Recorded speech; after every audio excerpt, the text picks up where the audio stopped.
네, 안녕하세요, 여러분. 오늘 여러분을 아주 특별한 역사 이야기로 안내해 드릴 시간입니다.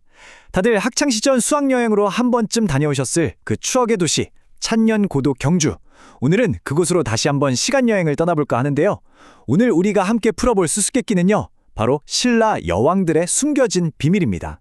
자, 천천히 이야기 속으로 들어가 보실까요? 우리 역사상 단 3명의 여왕. 도대체 왜 모두 신라에서만 나왔을까요? 가만히 생각해보면 고구려나 백제, 그리고 그 이후 고려나 조선시대에도 여왕은 정말 단 한 명도 없었거든요. 오직 신라에만 3명의 여왕이 존재했습니다. 그래서인지 왠지 더 전설 속 인물처럼 신비롭게 느껴지기도 하죠. 자, 그럼 1장. 왜 신라에만 여왕이 있었나? 이 근본적인 질문을 풀기 위해서 먼저 이 3명의 여왕이 도대체 누구였는지부터 차근차근 한번 짚어보겠습니다. 선덕여왕, 진덕여왕, 그리고 진성여왕. 아마 다들 한 번쯤은 들어보셨을 아주 친숙한 이름들이죠. 그 중에서도 오늘 우리는 우리에게 가장 잘 알려진 최초의 여왕, 선덕여왕의 이야기부터 시작해보겠습니다. 이어서 2장. 선덕여왕의 베일을 벗기다입니다.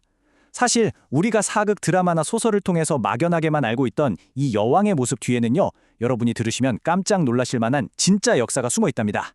자, 여기서 질문 하나 드려볼게요. 선덕여왕은 과연 몇 살의 왕위에 올랐을까요?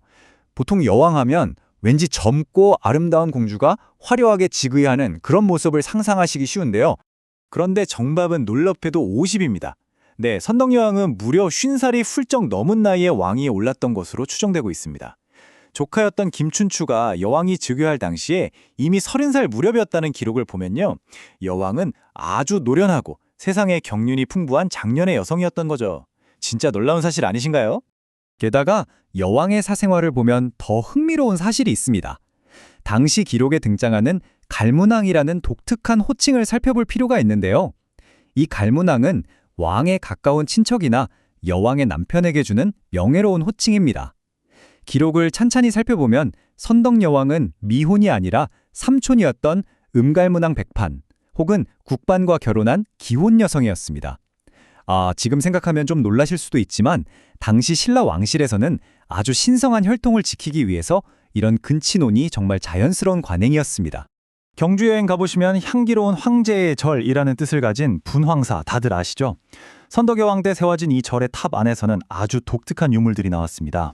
실패, 골무, 가위, 그리고 금바늘과 은바늘 같은 여성의 바느질 도구들이 발굴된 건데요.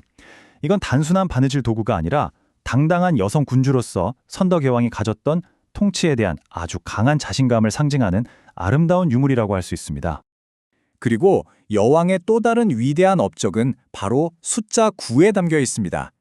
신라 최대의 사찰, 황룡사에 세워졌던 그 거대한 9층 목탑 이야기인데요. 주변에 9개 적국을 물리치고 삼국을 통일하겠다. 이런 여왕의 웅장한 기원과 국가적인 비전이 이 거대한 탑에 고스란히 담겨 있었던 겁니다. 참 스케일이 정말 대단하죠? 자, 그렇다면 도대체 어떻게 여성이 이런 최고의 권력을 줄 수 있었을까요? 3장, 여왕 탄생이 숨겨진 배경으로 바로 넘어가 보겠습니다. 여기서 우리가 반드시 짚고 넘어가야 할 아주 중요한 개념이 하나 있습니다. 바로 성골입니다. 신라라는 나라는 뼈에도 계급이 있다는 이른바 골품제 사회였죠. 그 중에서도 이 성골이라는 최고 등급의 신성한 핏줄만이 오직 왕이 될 수 있었습니다. 바로 이것이 여왕이 탄생할 수 있었던 가장 결정적인 정치적 배경이 됩니다. 여왕이 탄생할 수 있었던 배경에는 크게 3가지 중요한 이유가 있는데요. 첫째로 선덕여왕의 아버지 진평왕에게는 안타깝게도 아들이 없었습니다. 왕을 이을 성골 남성의 씨가 말랐던 거죠. 둘째로는 이미 40년 전 이웃나라 일본에서 수이코 나는 여성 천왕이 즉위했던 국제적인 선례가 있었습니다. 그리고 가장 중요한 셋째, 당시 주류 귀족들에게 은근히 배척받고 있던 김춘추, 또 가야 출신의 김유신 같은 신흥 세력들이 자신들의 입지를 단단히 다지기 위해서 여왕을 아주 강력하게 정치적으로 밀어줬기 때문입니다. 하지만 단순히 핏줄이 좋고 정치적인 계산이 맞았다고 해서 여왕이 될 수 있었을까요? 4장, 신라의 당당한 여성들에서 그 진짜 해답을 한번 찾아보겠습니다. 궁궐박, 일본 신라 여성들의 지위는 우리가 평소에 생각했던 것보다 훨씬 더 높았습니다. 경주에서 가장 큰 무덤인 황남대총을 발굴해보고 학자들이 깜짝 놀랐는데요. 부부의 무덤으로 추정되는 이 고분에서 여성 쪽 무덤에서는 정말 화려한 순금관이 나온 반면에 남성 쪽 무덤에서는 그보다 격이 좀 낮은 금동관이 나왔거든요. 이게 무슨 뜻일까요? 신라시대에는 여성이 결혼한 후에도 남편과 동등하거나 오히려 더 높은 신분과 지위를 누렸다는 걸 아주 명백하게 보여주는 대목입니다. 어디 그뿐인가요? 선도산의 운제 부인처럼 신라 여성들은 국가를 수호하는 신앙의 대상, 즉 국신으로 숭배되기도 했습니다. 예로부터 고대 사회에서 여성은 생명을 낳는 풍요의 상징이었잖아요. 그래서 여성들이 직접 제사를 주관하는 제사장의 역할을 아주 굳건히 맡아왔던 그런 깊은 전통이 신라 사회 저변에 쫙 뿌리내리고 있었던 겁니다. 울산 천전리 각석이라는 바위에 가보시면 아주 놀라운 글귀가 하나 새겨져 있습니다. 바로 어사취여랑 왕.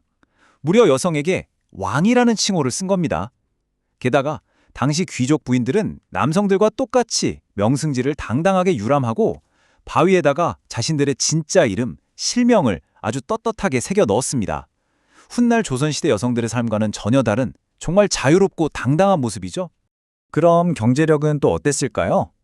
신라 시대에는 모라는 아주 특별한 관직이 있었습니다. 당시 옷감을 짜는 일은 국가의 정말 핵심적인 산업이었고 실질적인 화폐 역할까지 했었거든요. 그런데 이 국가적인 직물 생산 관청의 총책임자, 그러니까 감독관인 모라는 자리를 전부 여성이 맡았습니다. 여성들이 나라의 막강한 경제적 주도권을 꽉 쥐고 있었던 거죠.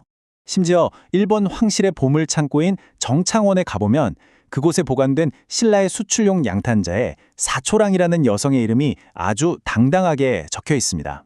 오늘날로 치면 글로벌 수출 기업의 여성 최고 경영자가 이미 신라 시대에 존재했던 셈입니다. 이렇게 탄탄한 경제력을 바탕으로 당당하게 사회활동을 했던 신라 여성들의 힘, 바로 그 힘이 있었기에 여왕이라는 존재도 너무나 자연스럽게 받아들여질 수 있었던 겁니다. 자, 이야기하다 보니 이제 어느덧 마지막 장이네요. 5장, 여왕들이 남긴 위대한 유산입니다. 사실 여왕의 길이 늘 평탄하지만은 않았습니다. 당시 당나라 태종이 이런 아주 차가운 모욕을 남기기도 했거든요. 여자가 임금이라서 나라를 제대로 다스릴 수 없다. 참 씁쓸한 말이죠. 그런데 이 발언이 당시 여왕의 통치에 불만을 품고 있던 최고 권력자, 귀족, 비담에게 반란을 일으킬 완벽한 정치적 명분을 제공하고 맙니다. 결국 비담의 난이 일어났는데요. 어느 날 밤 커다란 별 하나가 여왕의 진영으로 뚝 떨어지자 군사들이 불길하다며 사기를 완전히 잃어버렸습니다. 위기의 순간, 바로 그때 총사령관 김유신 장군이 기지를 발휘합니다. 커다란 연에 불을 붙여서 밤하늘 높이 찌어 올린 거죠. 마치 떨어진 별이 다시 하늘로 올라간 것처럼 보이게 만든 겁니다. 이 놀라운 지혜 덕분에 여왕의 군대는 다시 사기를 되찾았고 비담의 난을 단 열흘 만에 완전히 진압해버립니다. 이 극적인 승리가 가져온 결과는 어마어마했습니다. 반란 진압 직후에 두 번째 여왕인 진덕 여왕이 아주 안정적으로 왕위를 이어받을 수 있었고요. 김춘추나 김유신 같은 신흥 세력이 권력의 중심에 확고하게 서게 되었습니다. 결국 여왕들의 특유의 포용력 있는 리더십 아래서 이들이 능력을 활짝 꽃피우면서 훗날 신라는 삼국 통일이라는 그 위대한 대업에 아주 튼튼한 기반을 마련하게 된 것입니다. 오늘 저와 함께 찬찬히 살펴본 신라 여왕들의 비밀 어떠셨습니까? 단순히 혈통이 좋아서가 아니라 능동적으로 국가 경제를 이끌고 역사에 당당하게 자신의 이름을 남겼던 신라 여성들의 그 굳건한 뿌리가 만들어낸 정말 자랑스러운 역사가 아니었나 싶습니다. 1500년 전 그 어느 시대보다 자유롭고 주도적이었던 우리 신라 여성들의 이 벅찬 이야기, 오늘 여러분의 가슴에는 어떤 울림으로 남으셨는지요? 우리 선조들의 지혜와 당당함을 다시 한번 되새기면서 오늘 이야기는 여기서 마무리하겠습니다. 다음 시간에도 흥미롭고 알찬 이야기로 다시 찾아뵙겠습니다. 감사합니다.